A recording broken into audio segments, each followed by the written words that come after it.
বঙ্গবন্ধু শেখ মুজিবুর রহমানের নেতৃত্বে বাংলাদেশ অর্জন করেছিল স্বাধীনতা, বিশ্বকে দেখিয়েছিল ন্যায় ও মুক্তির এক অদম্য সংগ্রামের পথ।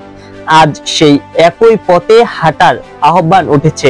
শেখ মুজিবের পথ ধরো, বেলুচিস্তান স্বাধীন করো। পাকিস্তানের দক্ষিণ পশ্চিম অঞ্চলীয় বেলুচিস্তান প্রদেশ দীর্ঘদিন ধরে অভিযোগ করে আসছে অবহেলা, শোষণ ও দমন নিপীড়নের বিরুদ্ধে। মানবাধিকার সংস্থাগুলোর মতে বেলুচিস্তানে নিখোঁজ হওয়া মানুষ, অবৈধ আটক এবং অর্থনৈতিক বঞ্চনা যেখানে স্বাভাবিক চিত্রে পরিণত হয়েছে। বাংলাদেশ স্বাধীনতার ইতিহাস আজ বিশ্বজুড়ে স্বাধীনতা সংগ্রামীদের জন্য এক প্রেরণা। বেলুচিস্তান আন্দোলনের সমর্থকরা বলছে, বঙ্গবন্ধুর মতোই সাহসী নেতৃত্ব আর ঐক্যবদ্ধ সংগ্রামী পারে বেলুচিস্তানকে মুক্ত করতে। শেখ মুজিবের পথ ধরো, বেলুচিস্তান স্বাধীন করো, এই স্লোগান এখন সামাজিক যোগাযোগ মাধ্যমে ছড়িয়ে পড়েছে, বিশ্ববাসীর দৃষ্টি আকর্ষণ করছে বেলুচিস্তানের চলমান সংকটের দিকে। ইতিহাস প্রমাণ করছে, ন্যায়ের পথে লড়াই কখনো বৃথা যায় না।